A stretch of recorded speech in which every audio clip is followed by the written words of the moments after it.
Welcome to 8 signs you may have a disorganized, or also called a fearful avoidant attachment system. I'm a licensed clinical psychologist, and today's video is really my most passionate topic when it comes to attachment, because this is the style that when I first read about it, I would have said, oh, that's not me. I'm more anxious. But as I sit here at this stage of life, I fully understand that the combination of my childhood experiences and my nervous system and all of the things that make me who I am actually created a scenario where in relationships, historically, I can have a lot of anxiety, a lot of how many emojis was that and what did they say last time?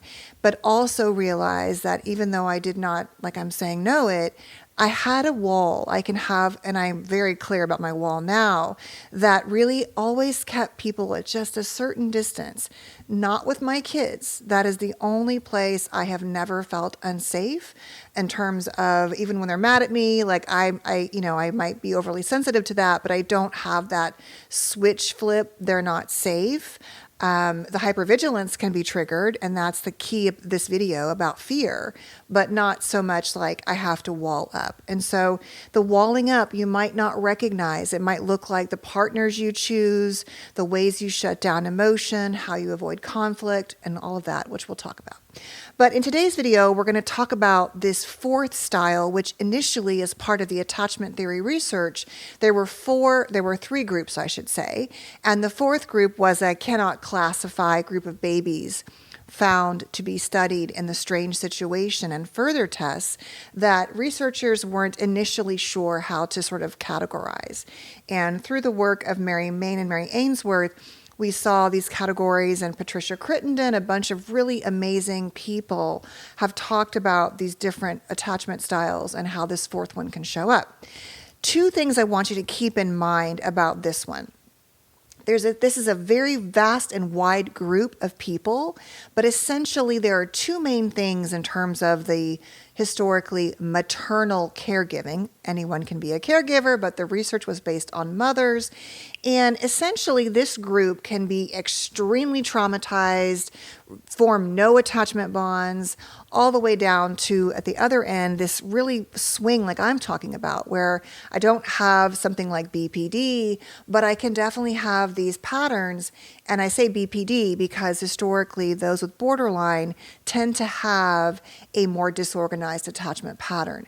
But we can still have those subclinical traits, right, when our parents are like this, even if we don't have those diagnoses. But what I want you to keep in mind is two main things. Number one, in this maternal dynamic, the child was exposed again and again and again, much like in the more anxious attachment pattern, to the parent's internal emotional world. So too much, too often spillover of the parent's fears, worries, anger, emotions, whatever. Especially in this category, though, we're talking about a spillover often of what I've called eggshell behavior, of parents who are highly unpredictable, inconsistent, angry, silent treatment, whatever it is. It really behooved you as a child to stay very attuned and hypervigilant, really vigilant to this parent's mood and mind, because their mood and mind determine the temperature of your home. Is it safe to be loud? Should I go hide in my room? As I've talked about, what is the sound of the tires screeching across the gravel in the driveway? If that's a really bad, loud sound, that means dad is whipping in the yard and not happy, and the rest of the night's going to go badly. So when I talk about vigilance, I'm talking about needing to read a parent's verbal and nonverbal communication. So that's going to be very common. And the second thing is, which connects this the most, and this is how we differentiate, when the source of safety, the parent, is also the source of fear, the same parent. So fear is going to be a big one here. Now, it could be fear of physical harm, it could be fear of emotional harm, or all of the above, or more. But the piece here is fear, right? So maybe the parent yells and screams and rages. That creates fear in a child because it activates the fight or flight in the nervous system. And so for this group especially, I believe we will see a lot more of us just really as a result of parents who were often highly unpredictable, overly involved, overly spilling over into our world, and our need to sort of manage the fear that they trigger, creating the symptoms in us. All right, so keep those two things in mind. Number one, it is the number one piece is that the first sign is that fear is a core component of how you orient your life, which looks like a chronic hypervigilance, a tendency to be highly vigilant around other people's mood states, right? Their emotions. And as a result, you are doing that, and you might also have a frequent shift of mood states.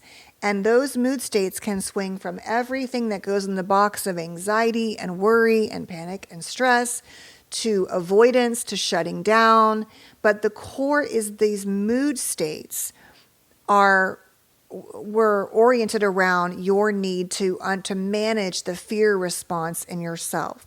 Now, your swings of anxiety and avoidance, which is really the heart of disorganized, is that you may not show these on the outside.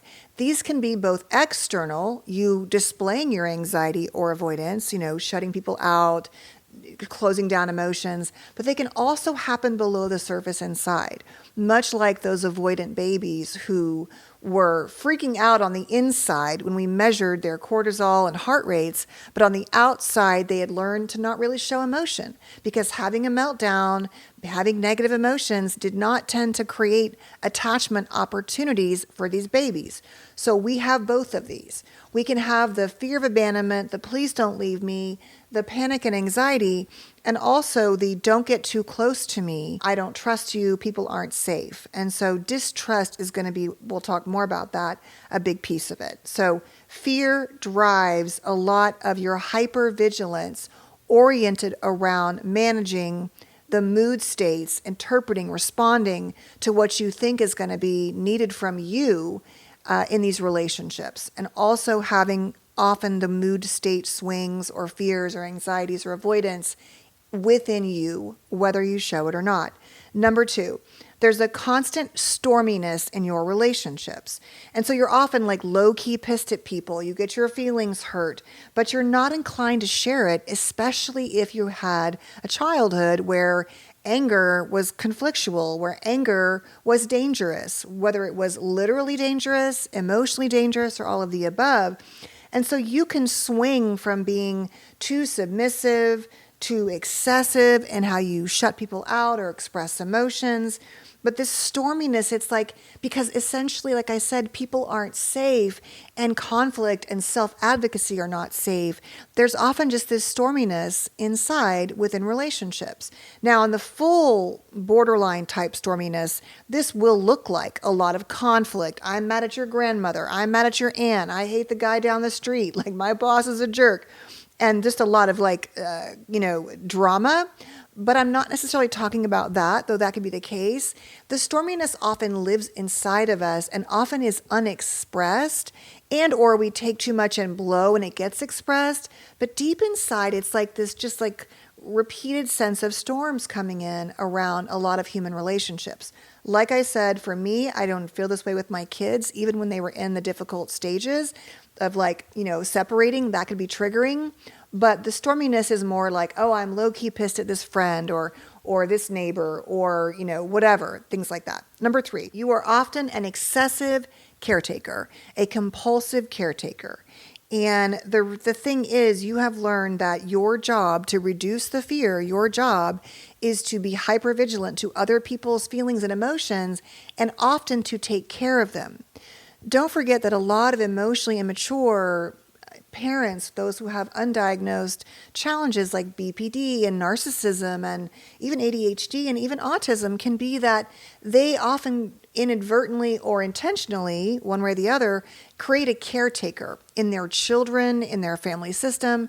So there's always someone, at least one person, if not everyone, hyper focused on their emotions and trying to keep them calm and happy. And so you learn to rotate around them and compulsively take care of them. Oh, mommy's happy when she comes in the door angry, but I get her slippers and I baby her and I act like mommy and I make her dinner even though I'm 12 or I'm 8 or whatever. Or dad likes it when I hyper focus on, getting him the newspaper. This makes me sound really old, but like whatever it is. Or just in general, I'm going to be their BFF, their friend, their therapist, and listen to all their complaining about the other parent, because that's how I get them happier and make my night better. So that compulsion to just caretake every aspect of other people, and then you not being able to turn that off, is often very common for us. And on the one hand, it can make us good caretakers. We're attentive, but the compulsivity, the compulsive nature of it inherently asks us to disregard and sacrifice what we are feeling and needing in service of other people. And that's why it's a problem. Number 4, you often have a strong need to be alone in this style. And this is often because when you get really emotional, you don't know what to do with that. And for many of us, going to our rooms and being alone, for example, with eggshell parents, was how we managed our fear.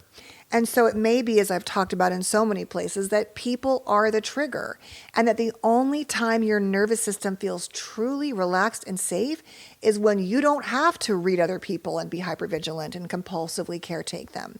So it can look like this desire where you feel deeply alone in the world, and yet your first go-to is often to be alone. And or it can make you very clingy to relationships and then flip-flop and sort of push them out and shut down and be alone. But there's an aloneness often to this, both physical, mental, and emotional. Number 5 is that if you have this style, you often feel deep inside, like I said earlier, that conflict is dangerous. Because if you had a home where parents yelled and screamed and raged or whatever it was a lot, pretty often, you never got to often witness calmly expressing your feelings, using I statements, setting boundaries. And so the idea of even advocating for yourself because it might upset someone if you set a boundary is scary. So often anger, conflict are shut down. You might dissociate a lot during conflict. It's almost like you have to go somewhere else. Other people's big feelings like anger can make you feel just like in childhood, helpless and defenseless. Especially if someone confronts you. It's like you don't even want to access that part of yourself around anger because it feels so scary.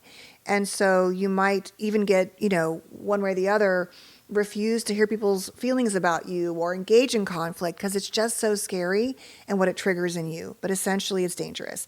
Number 6, a lot of research shows, for example, that children of undiagnosed, untreated, highly clinical, important, mothers with borderline, for example, were bossier. They had more control issues. And I do believe that for most of us with any kind of complex PTSD and trauma, in PTSD in general, that our attempts to be overly controlling are meant to help us soothe our fears, but that can backfire. But it may be that you're less rigid, that you're controlling. Everything has to be done a certain way. Now the dishwasher, I've brought this one up a million times with you guys. There is more than one way to load a dishwasher if someone's helping you, but it can manifest in these very intensive desires to control everything and everyone around you. And I had this a lot. I used to say, in my marriage, my greatest fear, he traveled a lot, was that I would lose him in an airplane, right? Like every time he went anywhere, I was just so freaked out because a lot of bad things had happened to me. I learned that bad things could happen overnight and people could disappear overnight. And essentially all those years, and that is exactly what happened in my marriage, all the fears I had, and someday I'll share, I'm actually working on a book. I hope to maybe share the story. I'll maybe share it here at some point. It's kind of a long story and it's complicated, but the point is that all that fear trying to control did not stop the eventual outcome, that I ended up in a crisis situation related to medical events and violence and raising 4 kids alone. My greatest fears came true. He did not die. He almost did. But the point is that all that worrying and control didn't get me anywhere.